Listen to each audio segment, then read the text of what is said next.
This episode of Switchcraft is brought to you by Logan Keller. Support Switchcraft and my other content for as little as $1 and get exclusive rewards at patreon.com/runjumpstomp.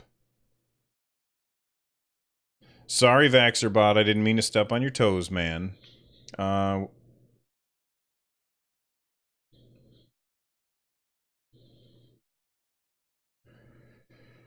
Let's see, what do we call this? That is a patron. Thanks for the host, Kodiak. File, save project as SC158. Yeah? I think so.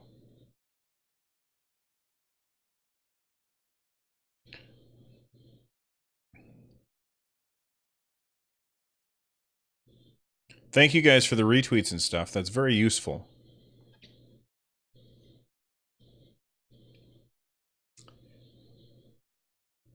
My son's down there making a smoothie. I'm waiting for him to finish before I continue recording. Because he's loud. Can you guys hear it?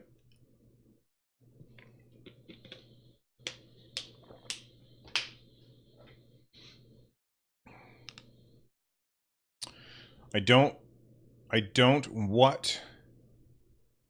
What? I don't want to play my Switch since I'm done with Xenoblade? Or I don't know what to play on my Switch since I'm done with Xenoblade. Okay. Yeah, man, Splatoon. Splatoon's awesome. I was playing it the other day. It's awesome. Mario Kart.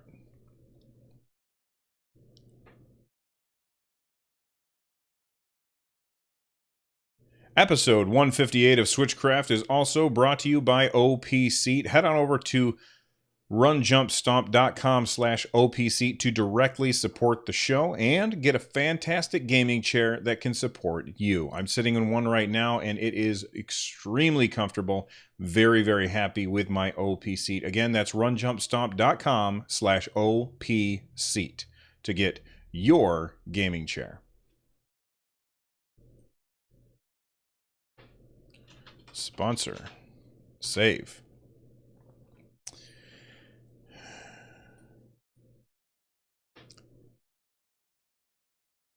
Switchcraft is normally recorded 3 times a week on Tuesday, Thursday at 3 p.m. Today is a little bit late. It is currently 3:22 p.m. U.S. Eastern. That's because I had about 3 feet of snow in front of my garage. I couldn't even get into the house. I had to shovel it all before I came in. And we also record the show on Saturday at whatever time I can get around to it. Tune in live at twitch.tv/runjumpstomp, and you will be doing the same thing that Kodiak Moonwolf did, Vaxer did, Disco Dave 29, AR Slia, JL Vern 41, like Jet Ski, Link 31 254, Mikey B playing, Nintendork 2012, Pudding, TF Wagner, and all the lurkers. You guys are awesome. Thank you for joining me while I record the show live. If you are looking for ways to get a hold of me, you can do so by sending an email to runjumpstomp@gmail.com. You can tweet at me at runjumpstomp. You can call and leave a voicemail at 260-RUN-JUMP. That's 260-786-5867. And you can join our Discord by heading on over to runjumpstomp.com/Discord. And there's all kinds of people in there chatting all the time too. So make sure that you do that. I got a lot of email telling me about all of the different games that people regretted buying. So I'm just going to list off a couple of them. There was too many for me to go through everybody's. I did have one person said that they wish they hadn't bought Skyrim. They said it was a little too buggy for them. I had somebody say that they were unhappy that they picked up the the NBA Playgrounds game, although they are looking forward to playing Shaq Fu. So I guess there's that. I had a whole bunch of other games. Somebody actually sent me an email, said that they had picked up Vroom in the Night Sky. So there's that. And there's a lot of games out there that are not great games for the Switch. We're going to take a little bit of time to talk about that right after this. All right.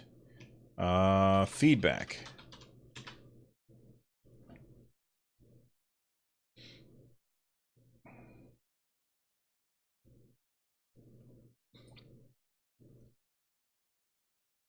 So I've been kind of thinking about this for a while, and it actually came up in the Discord today. We were talking about how somebody asked if anybody was going to be picking up Bingo for the Nintendo Switch. Now, to be honest, I have not looked at the eShop today, but the last time that I looked at the eShop, I was seeing a lot of what I would consider shovelware, or at least that was what my gut reaction was telling me when I looked at it. A lot of shovelware has made its way onto the eShop, and it seems like Nintendo is taking a far more hands-off approach with what is getting on the eShop, and that has good repercussions, and that has bad repercussions as well. The good part of that, it means that it's easier for developers who, want to make a really great game and put in the work. It makes it easier for them to get on the platform of their choice, and I'm always for that. However, one of the bad repercussions is that people are doing lazy, what I am assuming are lazy ports, because I haven't personally played a lot of these games, but I was just going through the eShop the other day and I was like, man, it looks like a lot of mobile ports, and that doesn't mean that mobile ports are a bad thing, but usually it is a bad thing. And it makes me worry, because I googled it, and I guess there's like over 500 games on the Switch already, and that could be wrong. That was according to Wikipedia. It could be wrong. But over 500 games on the Switch. There are over 800 games planned or announced for the Switch already. And the system is only a year old. And one thing that makes me worry about this is Steam. I am a big fan of Steam as a platform for buying my games, because if my hardware dies, my account stays with me, and if I buy a new computer, I can then install those games that I previously purchased on Steam on an old computer. I can install them onto a new computer, and I like that. I like how easy they made it for me to find games for PC. It used to be where you would have to go to the local gaming store, and they would have just a few games out, and you would look through them, and maybe you'd find what you want, maybe you wouldn't. But if they didn't have the game that you were looking for, then you were out of luck, and you just had to deal without having that game, or you had to go to another store and hope that they had it. So I like what Steam did, but they've been taking a hands-off approach lately, and because of that hands-off approach, there's a lot of garbage, just hot poop on a stick in the Steam store. And I feel like I'm sensing the same pattern, because Nintendo Switch supports Unity as an engine. A lot of the games that were made on Steam as these just kind of shovelware garbage games, a lot of them were made in Unity. And so it's pretty easy for the developers to make a fast buck by doing very little work to port the game over to the Switch, make sure that it's running okay, and then drop it on there, and then just wait for somebody to buy it. And that kind of sucks. That really is not good for the platform as a whole. And I know that for a long time we were telling Nintendo, listen, you got to back off and let people put the games on the system. It seems like Nintendo may have backed off too far. I haven't seen the game Bingo, but I honestly can't imagine that Bingo would be a fun game for the Nintendo Switch. What do you think? Do you think that there are some shovelware on the eShop, or am I just being, how do I want to say this? Am I just being like an elitist jerk? You know? And it's possible that both things are true. Who knows? But I'm curious what you guys think. So let me know. runjumpstomp@gmail.com. Putting in chat says it's not a fun game at all, Bingo. Yeah, it doesn't, just the idea of, and for those of you who don't know what Bingo is, I don't know if this is like an American thing or not, but Bingo is this thing. It's often played in churches, and people go to bingo and they turn this crank and it spins a little drum around, and then they pull out a number, like a ping pong ball or something that has a number on it, and then you've got like a piece of paper in front of you that has like letters on the top and numbers on the side. So they'll be like A2. So you find the A column, or not A2, bingo. It's BINGO. So B2. So you go to B, and then you go to and you make a mark, and then you keep doing that until somebody gets them all in a row, and that's called bingo. Vaxer says, I always feel like bingo is for old people. That's, I won't say that. I'll say that bingo is for people who have very little else to do, and I can find a whole lot other to do than to play bingo, especially on my Nintendo Switch. All right, there we go. First segment out of the way, not even in the show notes. Bingo, I guess I'll call it. Save. I got a message on Slack. Okay, I don't care about that. Close.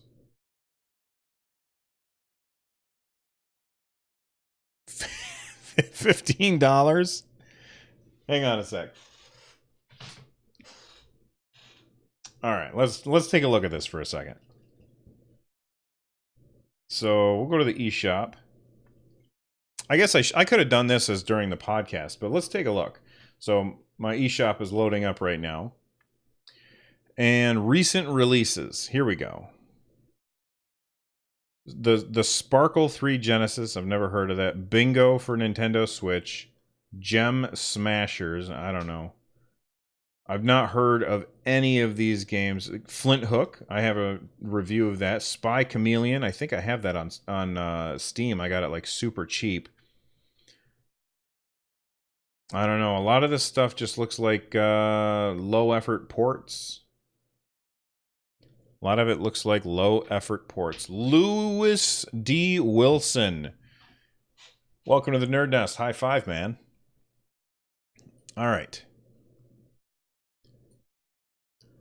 Well, I don't think that Bingo is going to be getting any awards. I could be wrong. But speaking of awards, BAFTA is the British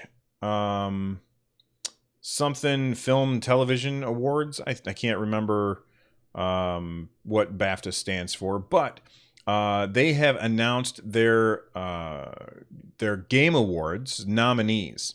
They got this from Nintendo News for Best Game. This is weird because it's March and they're announcing stuff from last year.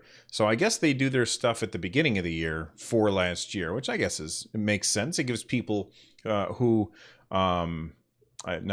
gives developers who bring out their game at the very end of the year a chance for people to recognize it. It kind of sucks if your game comes out like December 15th and nobody really gets a chance to play it because we're really busy. Vaxer is telling me what it is. It's the British Academy of Film and Television Arts, or BAFTA. So there you go. All right, so let's take a look at the awards or the nominees for Best Game. Assassin's Creed Origins, which is sitting on the shelf behind me. I haven't touched it yet because I've been too busy.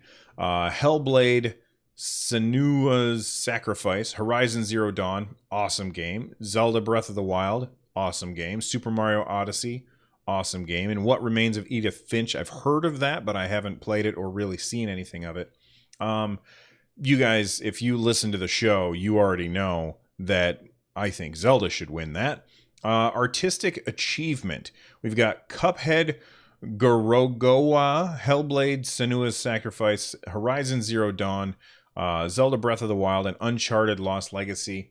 For me, I would say that probably Cuphead. I really, really like the art direction in Cuphead. And that's the kind of game where even if you don't play games and you see people playing Cuphead, it like draws you in because you're like, what is this? I've never seen a game that has looked like this before. So I think that Cuphead beats out the others. But you know, that's pretty good crowd there. Audio achievement: Call of Duty, World War II, Destiny 2, Hellblade again, Horizon Zero Dawn, Star Wars Battlefront 2, and Uncharted. I would say Star Wars Battlefront 2. Like I have that game on my PS4 and I was playing it, and my wife was in the next room and she popped her head in and she's like, "What are you playing?" And I was like, "Oh, I'm playing the new Star Wars game." She said, "It sounds perfect, like absolutely perfect." And she was right.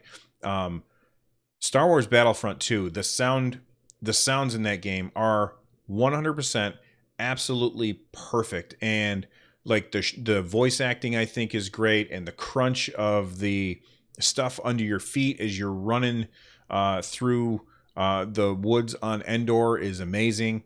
And I know that people love to hate Star Wars Battlefront 2 because of the loot box shenanigans that EA pulled. But I think that they did a fantastic job, not only with the audio, but also how gorgeous it is. Like, that game is beautiful. It looks like Star Wars, and it just draws you in.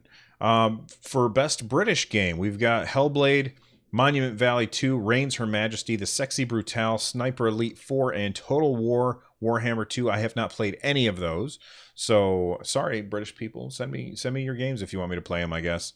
Debut game: Cuphead, Goro Goa, Hollow Knight, Night in the Woods, Sexy Brutale, and Slime Rancher. My son played Slime Rancher. He liked that one a lot. I'm going to say Cuphead should get this one, although I have not played Night in the Woods or Hollow Knight because I've been waiting for those to come out on Switch. I know that Night in the Woods is already on Switch, but I haven't had a chance to play it. And Hollow Knight, I'm waiting for it to come to Switch before I bother with it.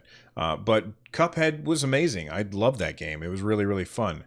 Then Evolving Game. This is a game where it continues to, it may have come out not last year, but it's getting updates last year. And they had Clash Royale, Final Fantasy 15, Fortnite, Overwatch, PUBG, and Tom Clancy's Rainbow Six Siege. I'm going to say, when I look at this, you know, I've had much more fun playing Overwatch than I have playing Fortnite or Final Fantasy 15, and I haven't played the other games, so I'm going to say Overwatch. I love the changes that they make to Overwatch. It's enough that I've bought it twice. I bought it on PC and I have it on PS4. I really, really like that game. So Overwatch is my pick there, and you guys can feel free to disagree with me if you like. For family games, we got Lego Worlds, Just Dance 2018, Mario plus Rabbids Kingdom Battle, Monument Valley 2, Snipper Clips, and Super Mario Odyssey. Now, part of me wants to say Super Mario Odyssey because I love that game so much, but I don't feel like that's a family game. For me, when I say family game, it is a game where it is designed for multiplayer in mind. And yes, you can play two-player Super Mario Odyssey, but I don't think that that really fits. The way that I look at their list here, it seems like they're just saying these are games where we're not chopping anybody's heads off. And okay, that's fine. Of all of the games here that I think would be the best family game, I would probably say Snipper Clips, because that is a really, really fun game that you can play with anyone. Mario plus Rabbids Kingdom Battle is also a really great game, but at the same time, I don't really think of that as a multiplayer game first. It's really more of a solo game for me. So I don't think that's a really great family game. But that's just my interpretation of what a family game is. Next one says Game Beyond Entertainment. We've got Sea Hero Quest VR, Night in the Woods, Life is Strange, sequel, Last Day of June, Hellblade, and Bury Me My Love. I've played none of these, so I have no opinion there. Best Game Design: Assassin's Creed, Horizon Zero Dawn, Breath of the Wild, Nier Automata, Super Mario Odyssey, and What Remains of Edith Finch. And I honestly cannot make a decision between Breath of the Wild and Super Mario Odyssey. Like, that is a really, really tough decision. And so I really want to hear what you guys think for best game design. Do you think, or is it one of the others? But oh man, that is a really tough choice to make between Zelda and Mario. And I think that I want to give it to Zelda. And it sucks because, like, I haven't said that Mario should win anything yet, and it definitely should win something, but Zelda was just designed so wonderfully, it's really hard for me to make that comparison.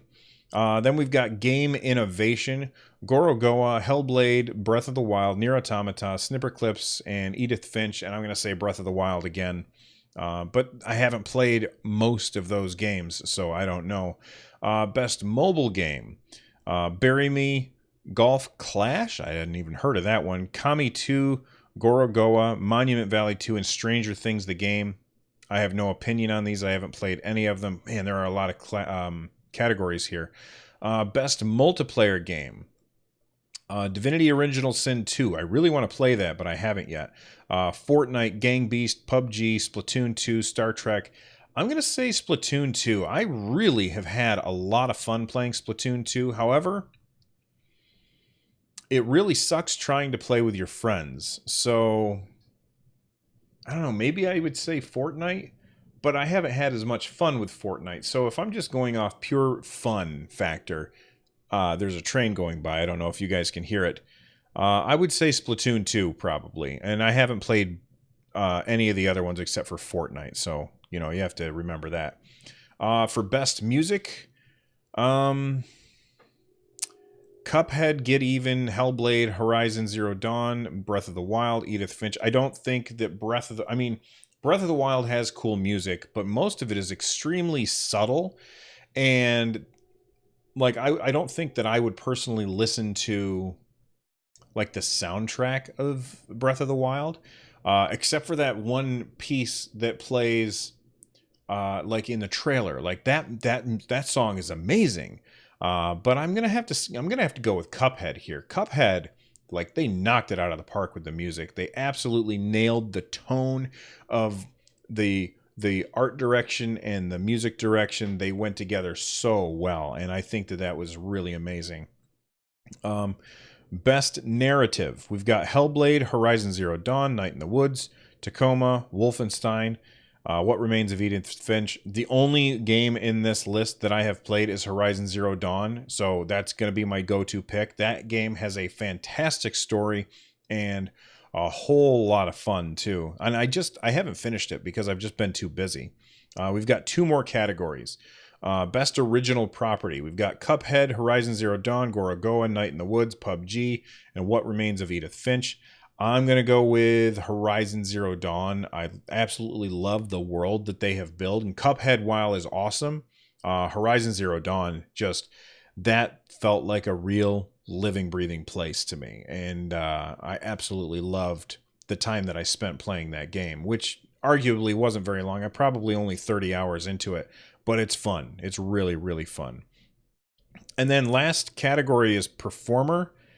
I think this is for voice stuff, and I don't know who any of these people are, so I'm gonna just pass on. Okay, I can see their names now. So, Abubakar Salim, it plays Bayek in Assassin's Creed Origins, which I haven't played, so I have no opinion. Ashley Birch plays Aloy in Horizon Zero Dawn. Claudia Black plays Chloe Frazier in Uncharted Lost Legacy.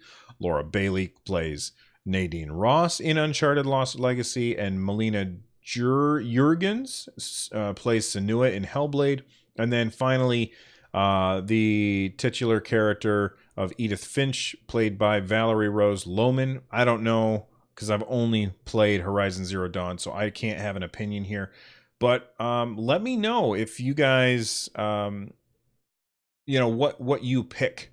What are your favorite of your properties, or not properties, of your choices for each category?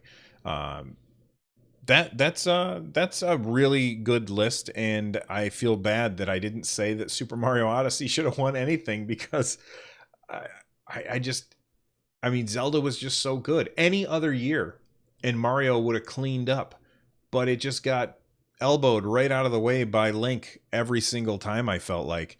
Vaxxer says Link from Breath of the Wild should win Best Voice Actor Award. Yeah, I don't think so, man.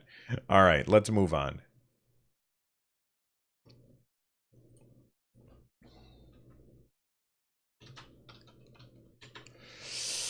Boy, guys, that went on for 12 minutes. Do you think I should cut that out of the show where I was talking about all that? Yeah. Should I leave that in or cut it? And I'll let you guys tell me what you think. Baxter says leave it. Here, I'll do a vote. I can't think, a poll. We'll do a poll. Leave or cut? Leave. Cut. And we'll do use a timer of 5 minutes. 6 minutes, I guess. Start. All right, so you just have to type exclamation point vote, and then 0 if you think I should leave it in, and 1 if you think I should cut it.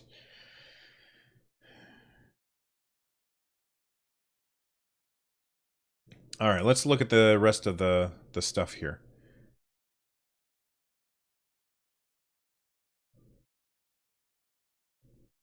Okay, hold on. Okay. File save. Well, we've got some details about what rank X is, and I'm not, for me, I don't care about rank X. It's not anything that I will ever achieve. And by the way, if you don't know, I'm talking about Splatoon 2. I suppose I should have led with that. But rank X is now going to be added to the game in 3.0. They announced this as part of the Nintendo Direct, and people are like, what does that mean?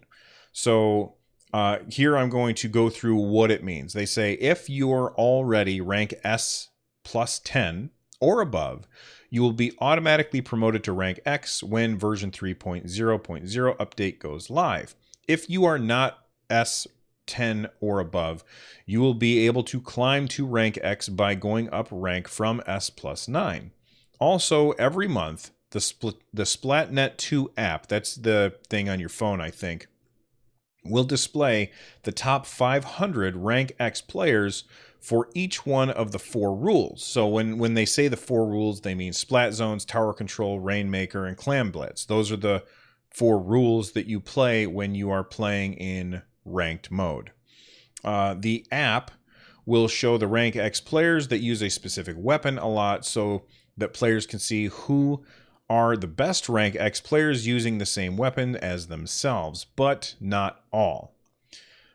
So that's cool. If you are one of the elite who are rank S plus, I'm like rank C plus. I think I might be B minus right now.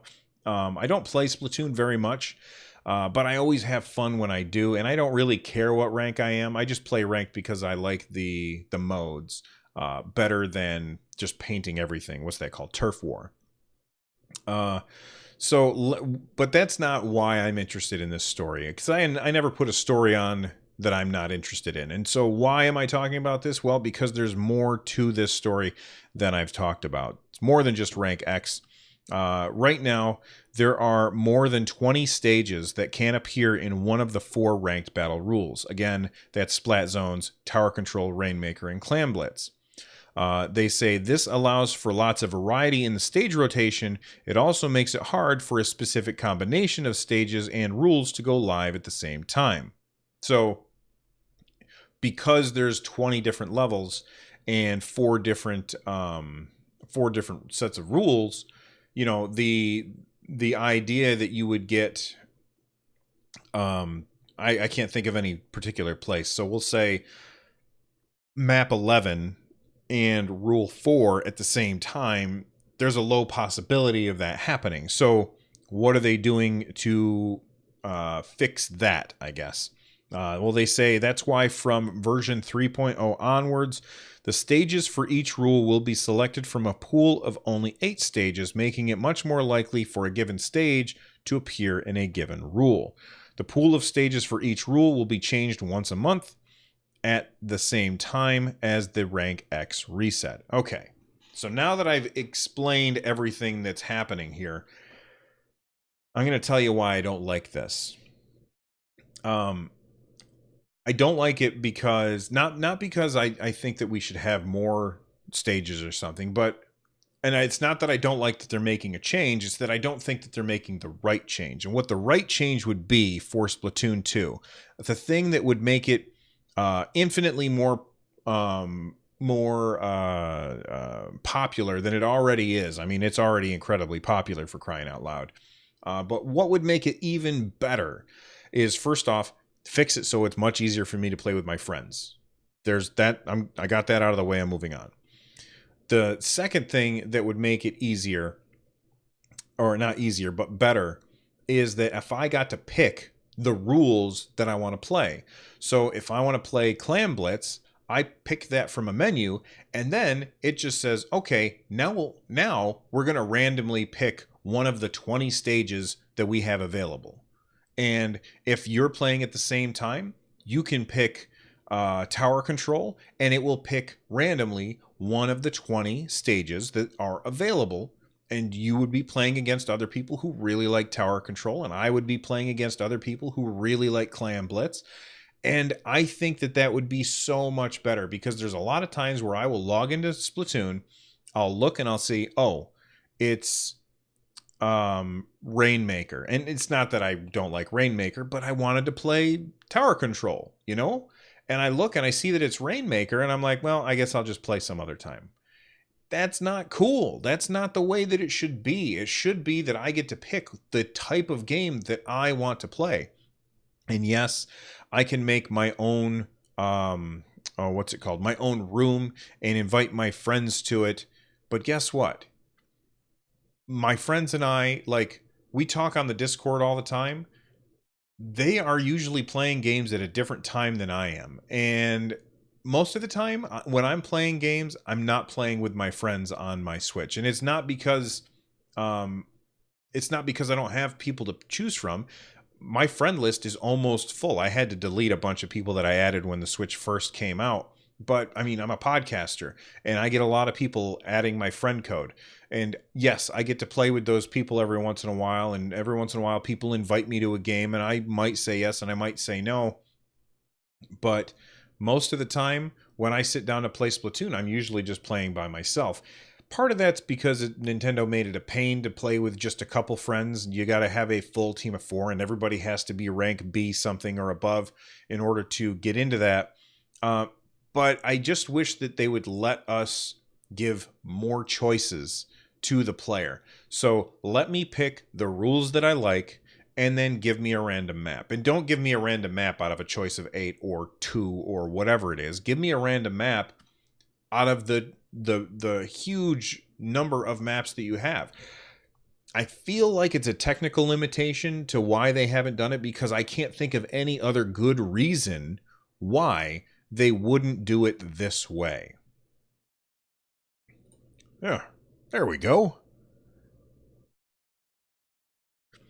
You can no longer winning option. Leaving, okay, leaving one. So I guess I have to leave.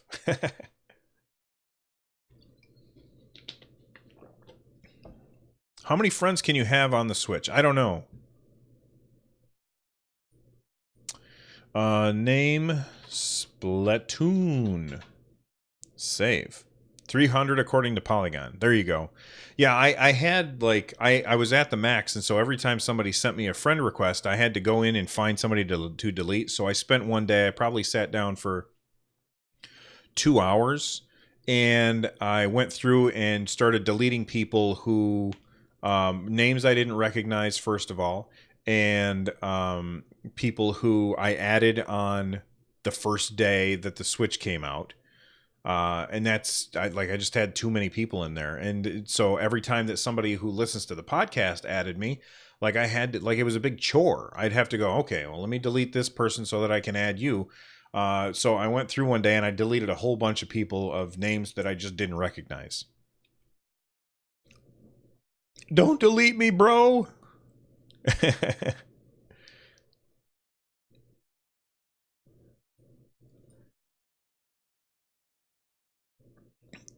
So, beep, beep, flippity boop. Let's start that over.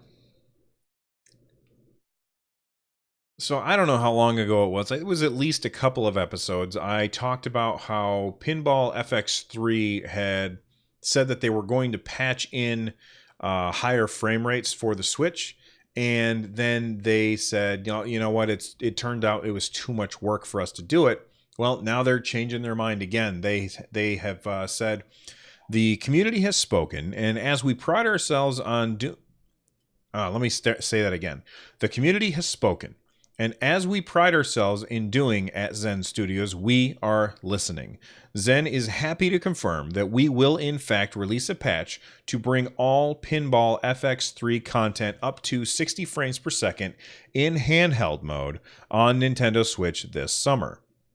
The time between now and then will be spent achieving 60 frames per second in handheld mode and 1080p full HD in dock mode for all 30 plus tables in the library, plus testing and then publishing submissions to Nintendo.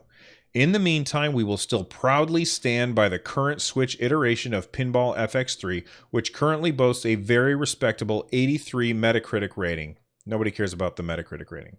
And we will continue to release exceptional content in the months to come. As longtime followers of Zen well know, we have been one of the most community-friendly game developers for over a decade. We have focused on long-term relationships with players and have provided extra value, whether it was brand new pinball platform for free content imports, or free DLC. We have always chosen to put players first. I hope you all can take this commitment to improving an already great game as a sign that Zen Studios truly values the players that support us and will continue to support you for the long term. Oof, man, that was a lot. Holy cow. I agree with everything that they said. Well, except for the stuff where they're the most supportive. Like, I have no idea. I have no idea if they're the most supportive. And I don't care that they've got a 83 Metacritic rating. What I do care about is that I've played the game, and it is fun. It is really fun. It's fun enough that on our Discord server, we actually have a pinball channel where we were doing tournaments and stuff. And I might do another tournament in the future. I haven't decided, but the game is really fun and it's free. There is absolutely zero risk to you to go out and download Pinball FX3 for the Nintendo Switch. And honestly, if there wasn't a big hubbub about there not being 60 frames per second, I probably wouldn't have noticed. So it's not really that big a deal. The game is fun and that's what matters. And I like that they are going to update it, because they did say the reason they weren't going to update it is because they had to do it one table at a time, and they've got 30 tables to test. So it's a lot of work, and I appreciate the fact that they're willing to put in the work because they want to better serve their community. So good on you, Zen. Well done. And we'll name that Zen. Cool Bro X. I do have Minecraft. Do you have Minecraft?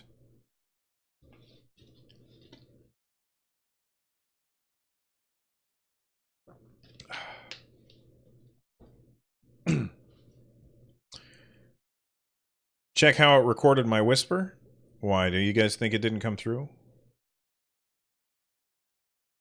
Hold on, where the heck is it?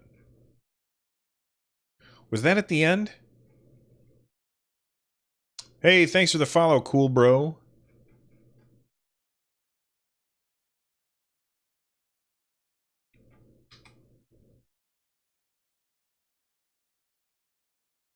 Well, now I'm not seeing it.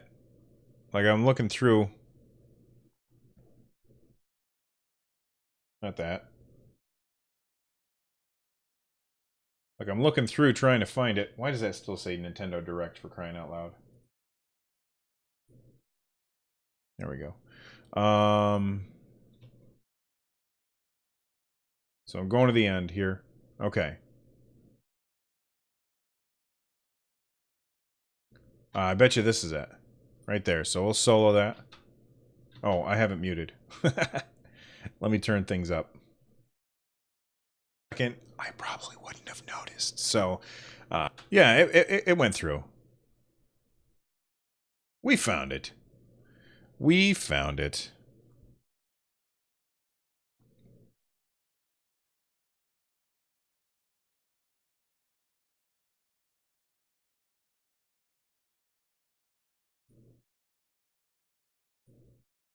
What is going on here?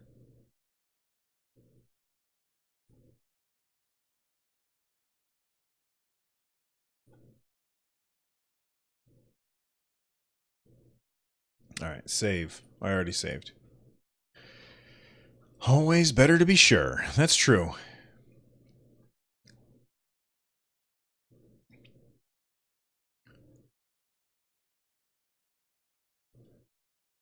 So I did get an email from Rock Roberge, I don't know, yesterday or the day before. He said, "Hey, Bill, just a quick note. I purchased this from Amazon, and you can follow the link in the show notes to check it out. It is a keyboard, a Logitech. Is it Logitech? I can't remember. Let me click and, oh, shoot, that's not it. Hold on. All right, close that. I'll have to change that link. Let me start this over then. So I received an email from Rock Roberge. He is a listener and an awesome fella. And he said, "Hey, Bill, I purchased this from Amazon, and it is a keyboard for his Nintendo Switch." He said the keyboard works right out of the box and was only $13. While it's good for typing passwords, it really shines on Rocket League. I can now quickly type creative but clean statements during games and makes communicating while trading a breeze.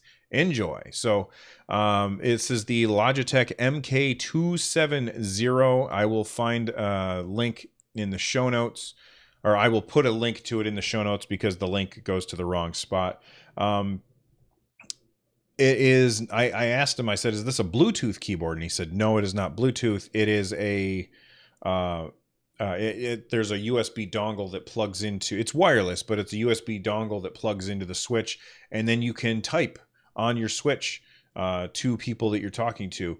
And I can imagine that if you're like really into a game where you have access to chat like Rocket League, that would make a lot of sense. And for $13, I mean, that seems like a steal. So make sure that you, if you're looking for a keyboard for your Switch, seems like Rock Roberge found a cheap one that works really well. And here, I'm going to copy and paste the link to it for you guys. There you go.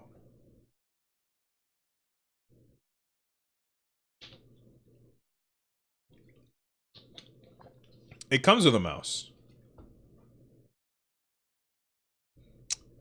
Maybe when they do the Mario paint for it. Let's see how long the show is already. I gotta check. So we'll select all tracks, and then tracks, align tracks end to end. Oof, we're already past 30 minutes. So I'm gonna wrap up. We're done.